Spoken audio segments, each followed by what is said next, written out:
I'm at 36 years old, and honestly believe the kind of relationship chaos that defines your early 20s was far behind me.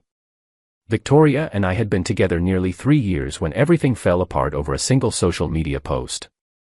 We'd connected at a marketing conference in downtown Chicago, exchanged contact information after a panel discussion, grabbed coffee the following week, and things developed from there naturally. No warning signs, no manipulation, just two mature professionals creating something genuine together. Or that's what I convinced myself was happening. Victoria was 33, employed at a boutique advertising firm, maintained her own apartment in Lincoln Park, yet stayed at my place in River North most evenings. We discussed officially combining our living situations, possibly getting engaged before the year ended.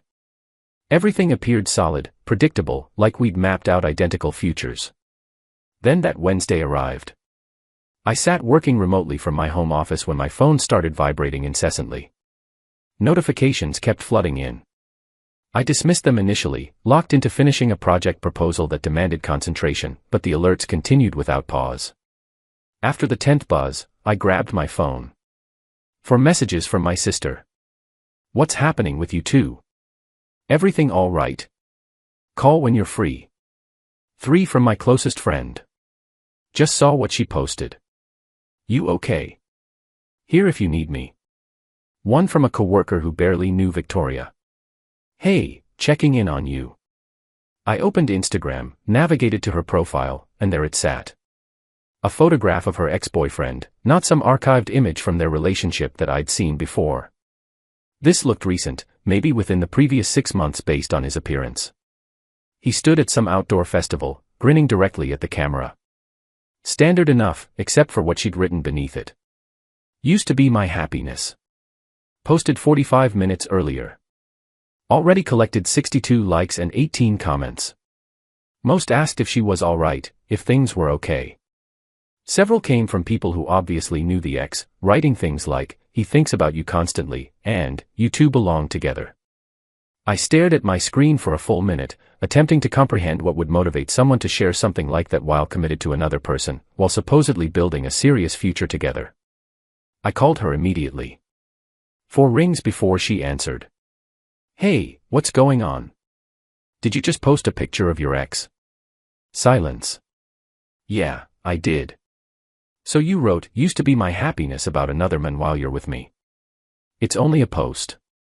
"It's not only a post. It's you publicly declaring your ex brought you happiness. Past tense suggesting that I don't. You're overthinking this completely." "Am I?" "Because literally everyone who saw it is interpreting it exactly the same way. I've got people messaging me asking if our relationship is falling apart. That's their issue to deal with. No, it's our issue. You posted something that makes it appear you're still hung up on your ex. I'm completely over him." "Then why share that?" "Because I wanted to.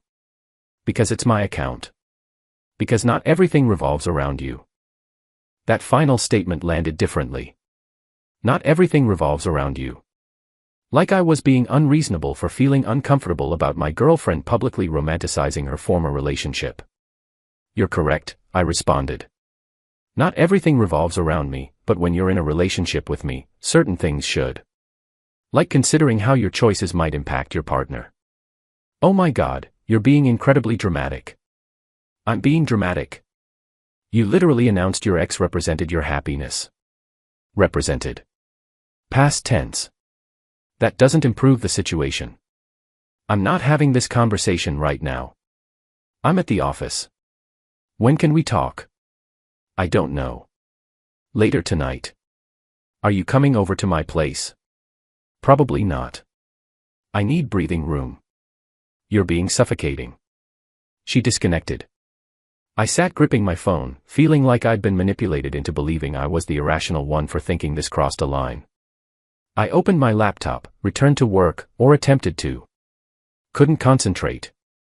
Kept replaying that post in my mind, her dismissive response, the effortless way she'd invalidated my legitimate concerns. Around 2 in the afternoon, I reached a decision. I deactivated every social media account I maintained. All of them. Didn't make an announcement. Didn't craft a farewell message. Simply accessed settings and selected deactivate. Then I powered off my phone completely. Not silent mode. Completely off. I needed absolute quiet, needed space to process without constant notifications and strangers' opinions bombarding me. I made fresh coffee, positioned myself on my couch, gazed through the window at the Chicago skyline. The reality was, this wasn't the first warning signal. I'd been dismissing things for months now. Small incidents that individually seemed tolerable, but collectively painted a portrait I refused to acknowledge. She'd reference her ex periodically. Not constantly, but frequently enough that I noticed. My ex used to take me to this restaurant. My ex hated this movie too. My ex was really skilled at fixing things. Always casual, always mentioned in passing, but always present. She'd become defensive whenever I'd inquire about her day, like I was interrogating her rather than expressing genuine interest. Why do you need every detail? I already told you. You ask too many questions.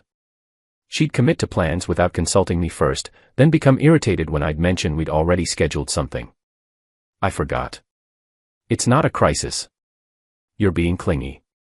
And the social media patterns. She'd share cryptic quotations, melancholy song lyrics, vague declarations about feeling misunderstood or undervalued. When I'd ask if everything was fine, she'd insist yes, she was simply sharing content she connected with. But they were always ambiguous enough that people would question if she was struggling, if her relationship was stable.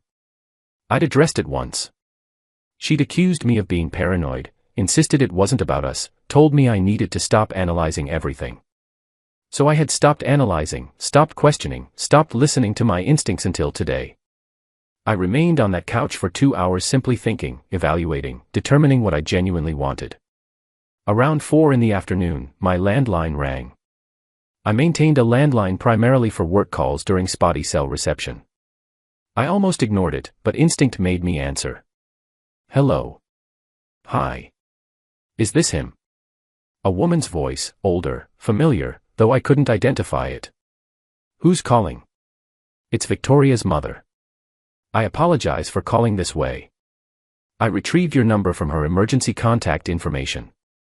Victoria's mother. We'd met several times. Pleasant woman. Somewhat overbearing, but good-intentioned. Oh, hello. Is everything okay? That's precisely what I'm calling to ask you. Is everything okay between you two? I honestly don't know how to respond to that. She posted something today about her ex-boyfriend.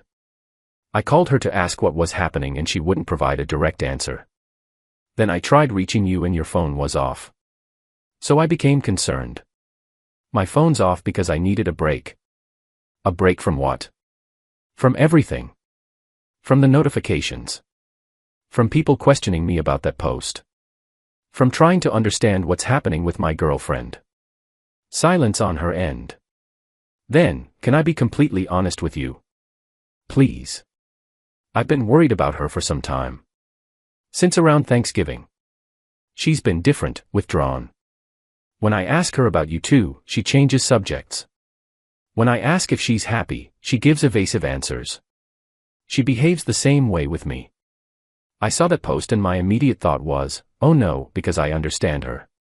When she starts sharing things like that, when she starts looking backward instead of forward, it indicates she's unhappy where she is. Did she explicitly tell you that? Not directly. But I'm her mother. I can interpret the subtext. And what I'm reading is that she's not in a healthy place. And I'm concerned that she's not treating you fairly. What do you mean? I believe she's been emotionally checked out for a while, but instead of being honest about it, she's simply allowing things to deteriorate, positioning you as the villain for noticing. That resonated deeply.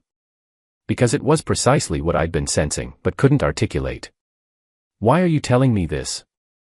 I asked. Because I respect you. Because I believe you deserve better than what she's offering you. And because if she's not going to be truthful with you, someone should be. Does she know you're calling me? No. And she'd be furious if she discovered it. But I couldn't simply observe this happening. You're a decent person. You don't deserve to be strung along. We spoke for several additional minutes. She apologized for overstepping boundaries. I assured her she wasn't. She encouraged me to reach out if I ever needed to talk. I thanked her and disconnected. I sat processing what she'd revealed. Her own mother calling to essentially confirm what I'd been suspecting, that my girlfriend had emotionally withdrawn, that she was being unfair, that I deserved better treatment. I reactivated my phone. It required a minute to power up. When it did, I had 81 notifications. Most originated from her. 32 missed calls, 18 text messages, 4 voicemails. The texts began worried. Where are you? Why is your phone off? Call me. Then annoyed. This is ridiculous. You can't just vanish. I know you're seeing these. Then hostile. You're being childish. This is exactly what I'm talking about. You're so dramatic. The voicemails continued the pattern. The fourth one concluded with, my mom called me. She said she talked to you. What did you tell her? She's panicking. Call me back immediately. So that's what transformed her tone. Not concern for my well-being, not recognizing she'd been hurtful, but her mother interfering, her mother confronting her. I didn't call back. Instead, I texted, I'm fine. I needed space to think, that's all. She called instantly. I declined. She called again. Declined again. She texted, we need to talk. I replied, not tonight. This is immature. Maybe, but I need time. Time for what? To figure out what I want. What does that mean? It means I need to decide if this relationship is what I want. Over one post. It's not about one post. It's about everything. What's everything? The post, your reaction, the way you dismissed my feelings, the way you've been acting for months, all of it. So you're just going to make a decision without even talking to me? I'm going to take some time to think, then we'll discuss it. This is insane. Maybe, but it's where we are. I silenced my phone, didn't power it off. I'd learned about complete radio silence, but I wasn't engaging further that evening. I ordered delivery, watched a documentary, went to bed early. Slept better than I had in weeks. The following morning, I woke to more messages from her. More anger, more accusations of me being dramatic, immature, unfair. Nothing acknowledging the post. Nothing demonstrating understanding of why I was hurt. Just defensiveness and deflection. I prepared for work, had to visit the office that day. As I was departing, my phone rang. Her mother again. I'm so sorry, she said immediately upon answering. She's furious with me. She says I had no right to call you, that I'm interfering. You weren't interfering. You were being honest. She doesn't see it that way. She's not speaking to me. I'm sorry you got caught in the middle of this. Don't be. I said what I said because it needed saying. I just wanted to give you warning. She's really upset. She might appear at your place. Thanks for the heads up. And for what it's worth, I meant what I said yesterday. You deserve better than this. We disconnected. I drove to work contemplating everything about the relationship, about whether it was reparable, about whether I even wanted to repair it. By lunch, I'd reached my decision. I texted her. We need to talk tonight. My place, 7 o'clock. She responded immediately. Finally. I'll be there. I spent the remainder of the day organizing what I wanted to communicate. Not a script, I've never been effective with those, but an outline, essential points I needed to address. She arrived at 6:40, let herself in with the key I'd provided her. I was in the kitchen preparing coffee. Hey, she said. Hey. So are we going to discuss how you've been acting? That's not what this conversation is about. Then what is it about? It's about us and whether this is working. She crossed her arms. Because of a social media post. Because of numerous things. The post was simply the tipping point. I'm not apologizing for that post. I'm not requesting an apology. I'm telling you that it hurt me and your response to me being hurt was to tell me I was being dramatic. That's a problem. You were being dramatic. See, that's precisely what I'm referencing. I communicate that something hurt me and instead of acknowledging it, you invalidate my feelings. I didn't invalidate anything. I just think you're overreacting. Do you hear yourself? That's the definition of invalidating. You're telling me my feelings are wrong. Your feelings aren't wrong, but your reaction is. My reaction was to call you and express that I was uncomfortable. That's not overreacting. That's communicating. You turned off your phone for hours. After you told me not everything is about me and that I was being suffocating. Yes, I needed space after that. I didn't intend it like that. How did you intend it? She didn't have an answer. I continued, your mom called me yesterday. Her expression changed. I know. She had no right. She was worried about you, about us. She was overstepping. She told me you've been different, distant, that when she asks if you're happy, you won't give her a direct answer. That's between me and her. Except it's not because it affects us. If you're not happy, I need to know. If you're checked out, I need to know. I can't fix problems I don't know exist. Who says I'm not happy? Are you? Pause. Long pause. I don't know, she said finally. You don't know. No, I don't know. How long have you not known? A few months. And you didn't think to tell me? I was trying to figure it out myself. By posting about your ex. By being distant. By picking fights. I wasn't picking fights. You've been defensive for months. Every time I ask you anything, you act like I'm attacking you. Because you ask so many questions. Because you don't volunteer information. I'm left trying to piece together what's going on with you because you won't just tell me. She looked down. I don't know what you want me to say. I want you to be honest. Are you over your ex? Yes. Then why post that? Because I was feeling nostalgic. Because we had good times. Because I'm allowed to remember my past. You are. But you're in a relationship with me now, and posting that you miss your ex, because that's what that post communicated, whether you want to admit it or not, is disrespectful to what we have. I didn't say I miss him. Used to be my happiness heavily implies that he's not your happiness anymore but someone else's. Except you didn't clarify who that someone else is. You just left it ambiguous. So everyone reading it thinks you miss him. I don't care what everyone thinks. Do you care what I think? She looked at me, genuinely looked at me, and I saw something in her eyes. Guilt perhaps, or regret, or simply exhaustion. I do, she said quietly. Then why have you been treating me like I'm the problem? Because it's easier. Easier than what? Than admitting I don't know what I want anymore. There it was. The truth finally. So what do you want? I asked. I don't know. That's not fair to me. I can't be with someone who doesn't know if they want to be with me. I'm not saying I don't want to be with you. You're not saying you do either. She sat on the couch, placed her head in her hands. I'm confused. About what? About everything. About us. About my life. About where I'm heading. And you think your ex is the answer? No. Maybe. I don't know. When I'm with you, I feel safe, comfortable. But sometimes I wonder if that's enough. You wonder if love and stability are enough. Don't say it like that. How should I say it? You're telling me that safety and comfort aren't enough for you, that you want something else. What is it? Excitement. Passion. Something that feels alive. And we don't have that. We did in the beginning, but now it's just routine. Relationships become routine. That's normal.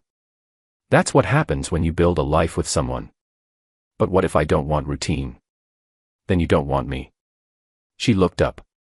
That's not what I said. It's what you meant. You want excitement. You want passion. You want to feel alive. And you don't feel that with me. So you're looking backward to your ex, to a time when things felt different. It's not that simple. It is. You either want this or you don't. You either think what we have is worth fighting for or you don't. I don't want to lose you. But you don't want to be with me either. At least not the way I am. You want some version of me that's more exciting, more passionate, less routine.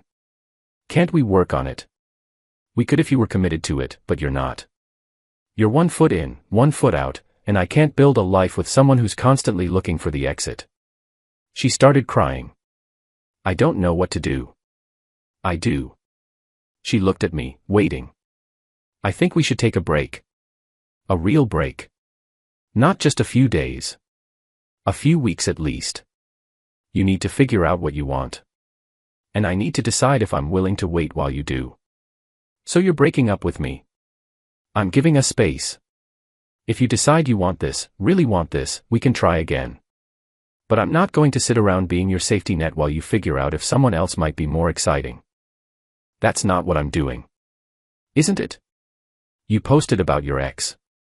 You've been distant. You've admitted you don't know if I'm enough. What else am I supposed to think? She didn't answer. I need you to leave, I said. Take whatever you need. Leave your key. Take however long you need to figure this out. She stood slowly, went to the bedroom. I heard drawers opening, heard her moving around. She returned 10 minutes later with a bag. She placed her key on the kitchen counter. I'm sorry, she said. Me too. She left. I locked the door behind her, went to the couch, sat in the silence. My phone buzzed minutes later. Her. I don't want to lose you. I didn't respond. Another text. Please don't give up on us. I powered off my phone. The following weeks were strange, quiet. I went to work, came home, prepared simple meals, watched television, went to bed. Normal routine, but without the undercurrent of tension I'd been living with for months. Her mother called me on Friday. I heard what happened. Are you okay? Yeah, I think so. She's a mess. I imagine. But I think you did the right thing. She needs to figure out what she wants and you deserve someone who's sure about you. Thanks. Her father and I tried talking to her.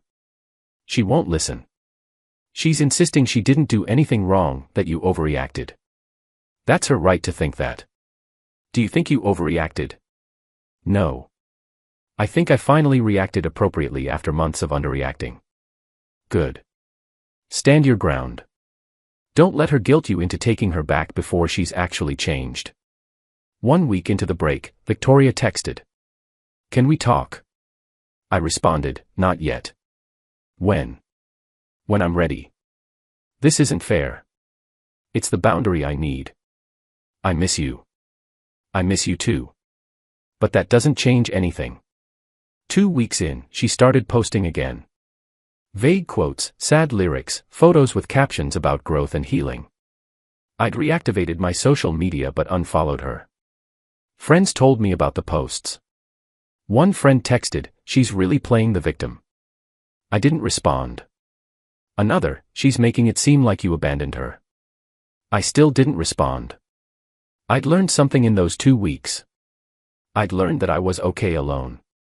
That I didn't need constant communication or validation. That silence could be peaceful instead of lonely. 3 weeks in, she appeared at my place. I saw her car through the window, considered not answering the door, but knew we'd have to talk eventually. I opened the door. Hey. Can I come in? I don't think that's a good idea.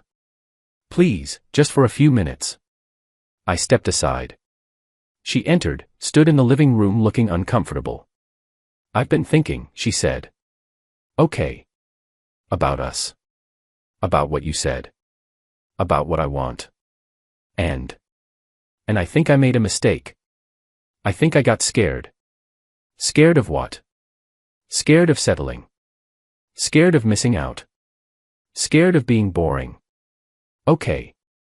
But these past 3 weeks, I've been miserable. I miss you. I miss us.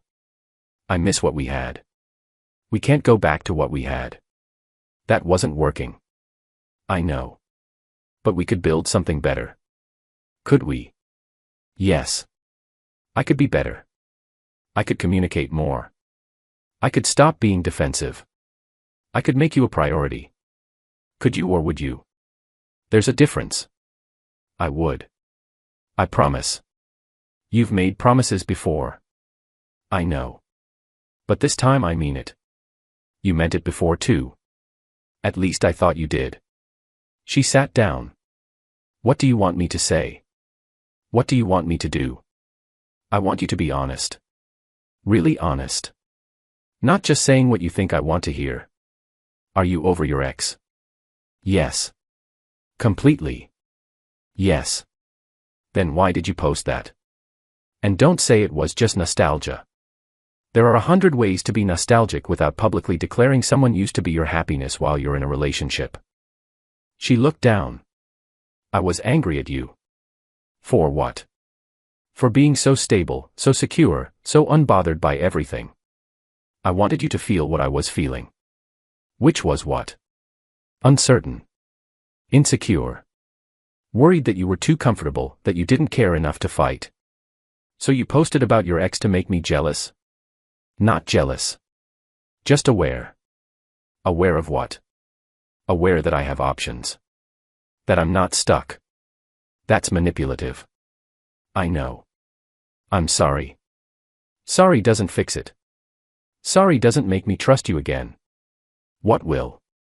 I don't know. Time maybe. Consistency. Proof that you actually want this and aren't just scared of being alone. I do want this. You say that now, but a month from now, 6 months, what happens the next time you get scared or bored or start wondering if there's something more exciting out there? That won't happen. You can't guarantee that. No one can guarantee anything. Exactly. Which is why I need to be with someone who's willing to choose me even when it's uncertain, even when it's boring, even when it's routine. Can you do that? She was quiet for a long time. Then, I don't know. At least you're being honest. I want to say yes. I want to be that person. But I don't know if I can. Then we have our answer. So that's it. We're done. I think so. She started crying. I don't want to lose you. You already did when you chose to hurt me instead of talk to me. When you chose to play games instead of being honest. I can forgive a lot, but I can't build a life with someone who uses my feelings as a weapon. I won't do it again. You might not mean to, but if you don't know what you want, you'll end up doing it anyway.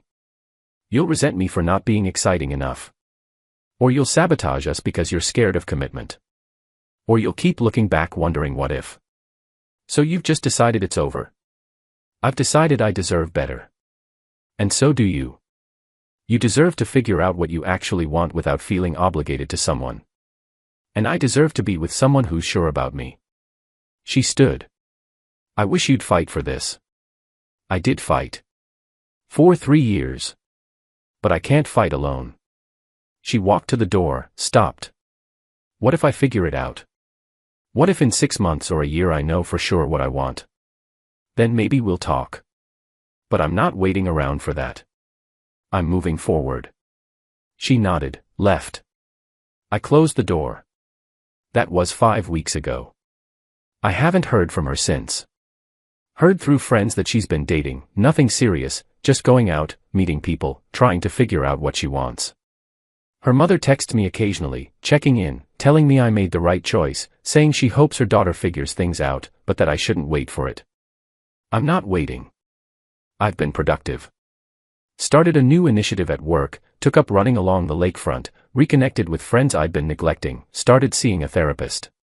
Not because I'm broken, but because I wanted to understand why I'd accepted so little for so long. My therapist asked me last week what I learned from all this. That comfort isn't boring. That stability isn't settling. That someone who makes you question your worth isn't someone who deserves to be in your life.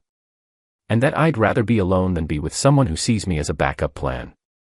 I'm 36. I've got a good life, a solid career, genuine friendships. I don't need someone who doesn't know if I'm enough.